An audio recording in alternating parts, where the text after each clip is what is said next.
Hey guys, it's Dan. Welcome back. This is going to be one of actually two review videos, which are for kits that I had no intention of reviewing or picking up sprues for, but there were enough comments for both of them requesting these kits specifically that I thought I shouldn't ignore the will of the people and have picked them up for review purposes. So let that, I guess, be a takeaway that I don't normally fish for comments or anything like that just to feed a YouTube algorithm. But I do read every single comment. I respond to just about every single comment. And please let me know down in the comments if you have anything you'd like to see on this channel, be it review content, painting content, etc. And I will see it, and it will very likely influence kind of the direction of this channel moving forward. So what we have here is Wargames Atlantic's newly released Werewolves, and this is now, I guess, part of my line of reviews of mostly Wargames Atlantic content, but kits that I've identified that are really just one sprue repeated multiple times, and in these cases don't even have bases or anything like that. So in picking up a single sprue, I think I can give you a pretty good idea of what's going to come in the box were you to pick it up for yourself. So this kit actually caught me off guard anyway. Wargames Atlantic does, I think, a very good job of being transparent about what's coming down their pipeline, sometimes as far out as like a year in advance. But I really don't remember seeing these in that pipeline up until the point where I got the notification that they were shipping. So maybe I just wasn't paying close enough attention, but they caught me off guard anyway. As with other Wargames Atlantic reviews, I would point out that you really have to pay attention to the number of models that come in the kit, because they're all $35 is the MSRP for the boxes, but the number of models that come in the kit can vary pretty wildly. Now we see 20, there's 24 like with the Foot Knights, there's 30, 32, and all the way up to 40 for things like their Afghan warriors and their halflings. And of course they have larger stuff like their ogres, which I believe come with 9 figures.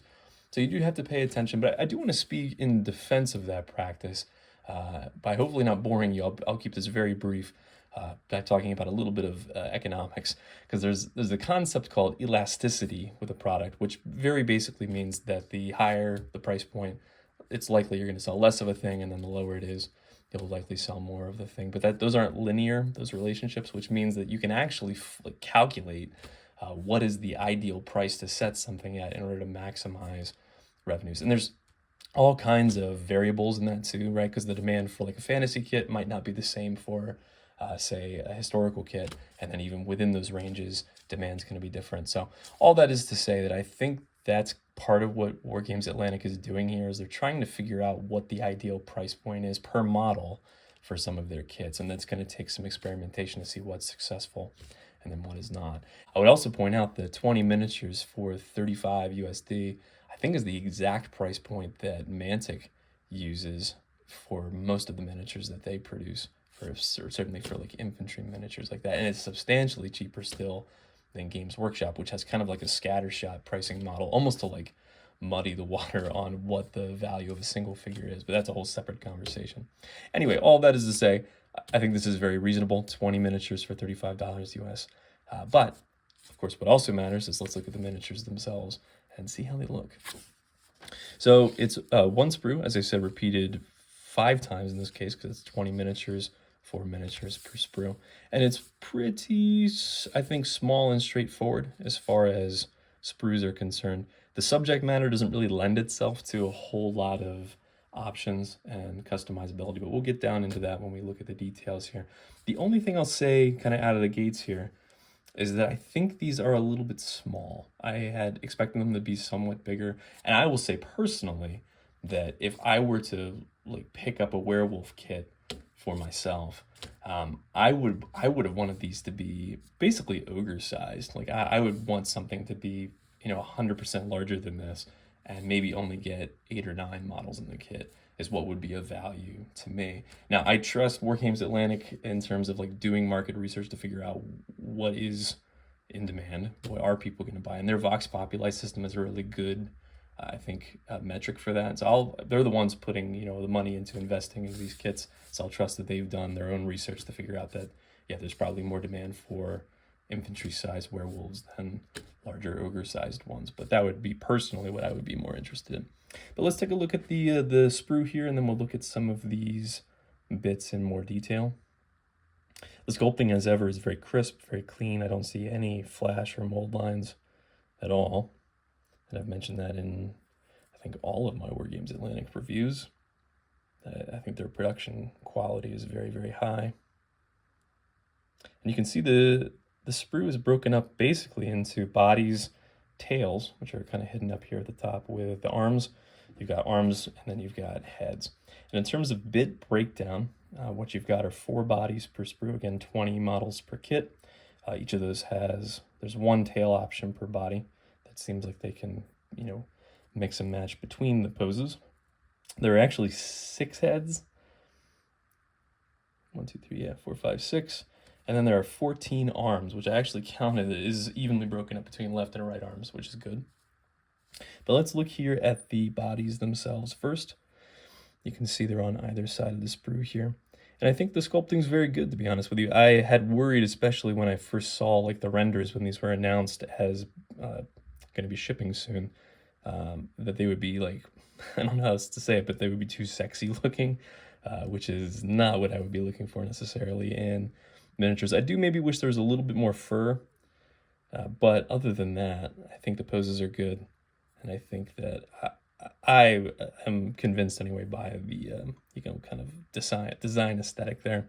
And I'm glad they resisted the temptation to add a bunch of accessories and stuff, like, because you can imagine they could have put like clothing on them, like torn clothing and stuff like that. The problem with that is, yes, that's cool, it adds some like visual interest to the figures, but it kind of period dates them, right? Because if you've got like cargo pants on a werewolf, it's much more difficult to use in, I don't know, some kind of like ancients fantasy theme. So I think that was a good decision on their part. The heads up here, again, maybe the only other criticism is I wish there had been at least 2 more heads, right? That would have been a 2-to-1 ratio of heads to bodies. Again, though, there's not so much variation that you can probably achieve.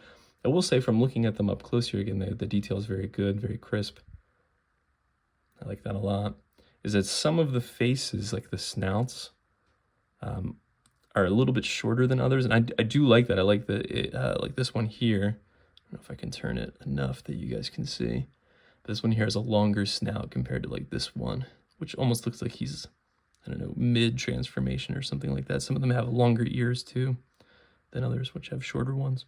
So maybe they could have added a little bit more variety there, maybe add 2 more heads, but I'm not going to nitpick about that. And then the arm options, you can see they're all unarmed arms, like no weapons in their hands.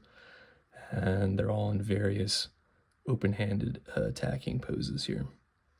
It's all kind of variations on that theme, which is cool. You got like this one in the kind of like thriller kind of pose, which is fun. And yeah, you can see the sculpting on the backside. No fur like on the underarms or anything like that, but you wouldn't really see that.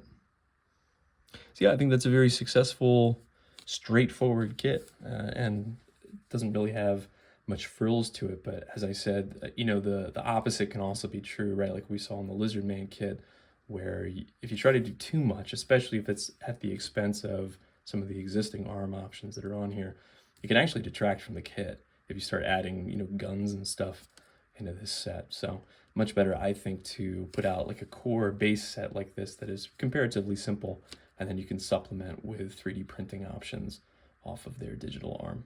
So let me put these together. We'll take a look at how they look all put together and maybe how they scale up to some other miniatures in my collection.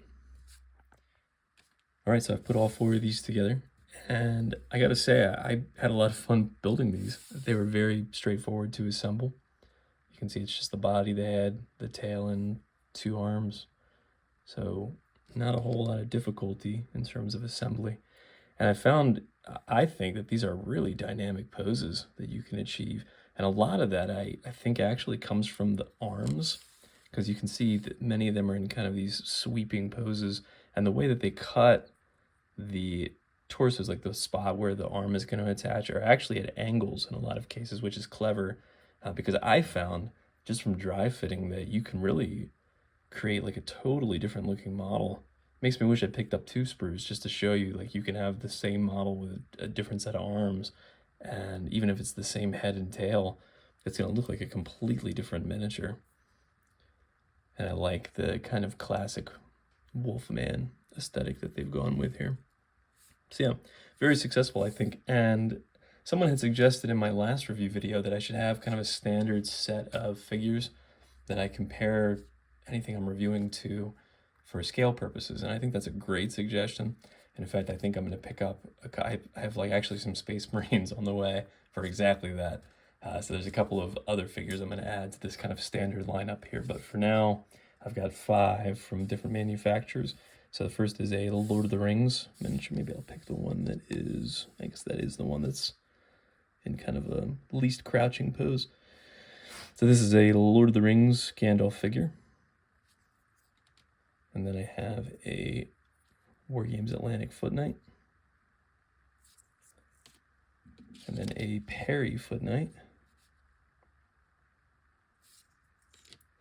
And then a Victrix Viking. And a Games Workshop Inquisitor from their Empire line. So going back to my early comment, I think they scale very well with other Wargames Atlantic figures, which should be no surprise. But for Werewolves, I feel that they're a little bit small. I would have preferred them to be kind of like a head taller than their comparable humans from their other ranges.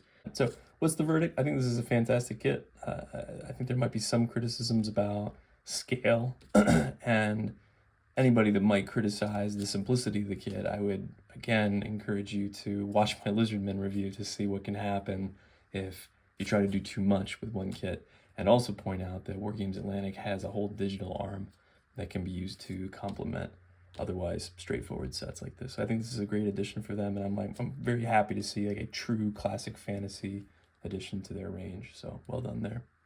So again, I got a couple more reviews coming, and those should be out in short order here, so stay tuned for those. As ever, I appreciate you dropping by, and until next time, happy gaming.